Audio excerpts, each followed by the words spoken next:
Good morning. In 2 months, 8,000 individuals will be trooping to UST to pass the bar. Sadly, only 20% will pass. That is from history. Today, I will share with you the best practices to ensure that the balance is tipped in your favor and you have a fighting chance.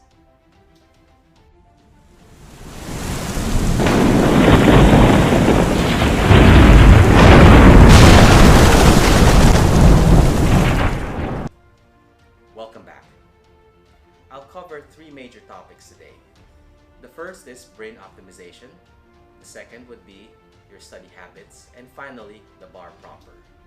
We'll go over each one. However, I'd like to stress that without a solid legal foundation, you will not be able to pass the bar. Remember, the bar is all about stock knowledge and retention. You are not learning anything new. So if you feel that you slept through law school, please go back. Take a review class, and then take the bar next year. So first, let's talk about brain optimization. Your brain is like an engine. Without the proper nutrients, without the proper sources of oxygen and vitamins, you will be at a suboptimal rate. Your brain should be at its peak. This means that it should be flooded with oxygen, it should be well relaxed, and you should not be spending over 60% of your time studying. Go out there. Do some exercise, do aerobics, practice some yoga. That'll put your brain in the ideal state. For those who are more advanced, listen to some binaural beats or isochronic tones. There are a lot of apps in the App Store that provide this. It will drop your mind to theta state or alpha state. This makes it easier to memorize, to recall, and to later on explain what you've learned. Now let's go to the study tactics. When you're studying, make sure you do not study straight.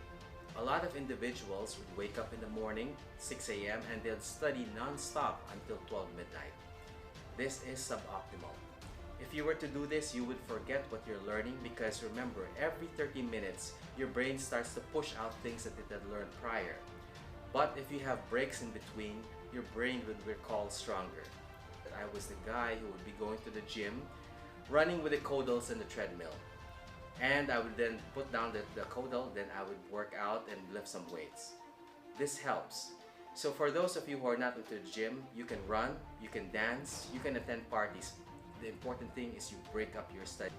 And finally, let's talk about the examination proper. One trick that I learned is if you dwell too long on a question, chances are you will not have enough time for the rest of the questions. If it's multiple choice, what you do is you cherry pick the questions which are easier to answer.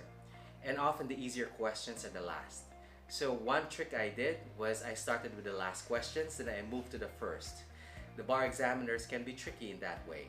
So if you also cannot answer a question, what I would do is I would just shade the most likely.